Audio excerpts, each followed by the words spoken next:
Taxes are going to be one of the largest expenses of your life, and whilst you have to pay them, there are many ways in which you can legally reduce your tax bill.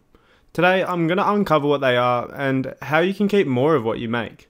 But first, I'd like to remind you that I'm by no means a financial advisor. I'm just educating you on the possibilities of what can be done.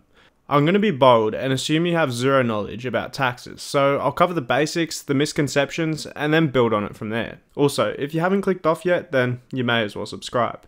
Anyways, that's enough of that. Let's get into it. The first thing I want to talk about is how income tax is actually calculated. There's a common misconception that the more money you make, the higher tax rate you'll pay on your full salary. I was speaking with a friend of mine and he was talking about how he doesn't want a pay rise, as this would end up in him paying more taxes and he would end up making less because he would pay more tax. But this isn't exactly correct, as most countries have tax brackets, and these tax brackets are different depending on what part of the world you're from, but they apply in a similar way using a progressive tax system, which means you get taxed on the next dollar of income depending on what bracket that dollar falls into. Now that we've covered how taxes actually work, let's move on to how we can reduce this tax bill through pension contributions. Pension contributions have multiple names depending where you're from, like 401k in the US or superannuation in Australia.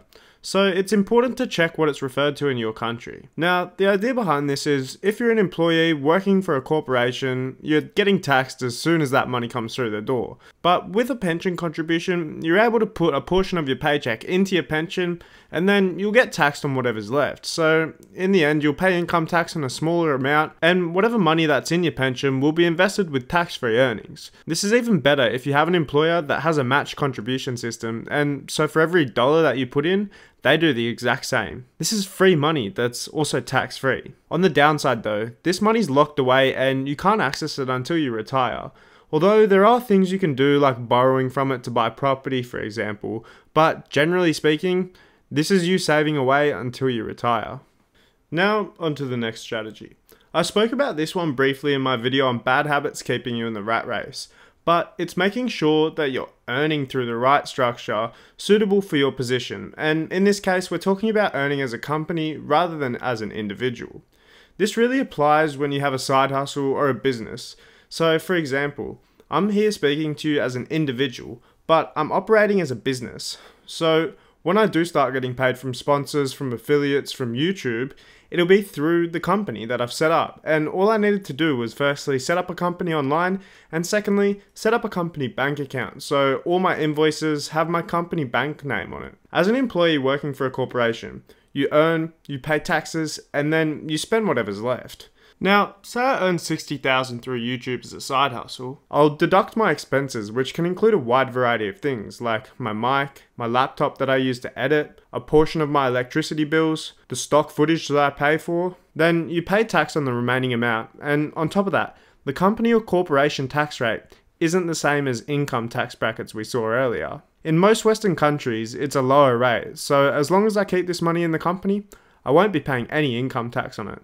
And I can keep spending on the business and investing through my company and deducting it as an expense. What I can also do if I wanted to is draw myself a salary, but the moment you draw money out of the company, it's subject to those income tax brackets we spoke about earlier. So you want to structure this in a way where you can stay in the lower threshold and it reduces the overall tax that you're paying. Now, the last point I'm going to make for this video may seem really obvious, which is one of the main reasons why it's often overlooked. But many people fail to claim everything when doing their taxes. For example, you can get deductions on your tax bill for things like business travel expenses, the purchase of essential equipment, depreciation of assets. You may also be able to claim for the business share of items that are also used for personal purposes, such as laptops, mobile phones, and motor vehicles. Now, this is just guidance, but I promise you, spending a few hundred here or there for a professional advisor is well worth it. It'll save you thousands in the long run, and it's probably tax deductible. If you found this video helpful, please like and subscribe. Thanks for watching. I hope to see you in the next video.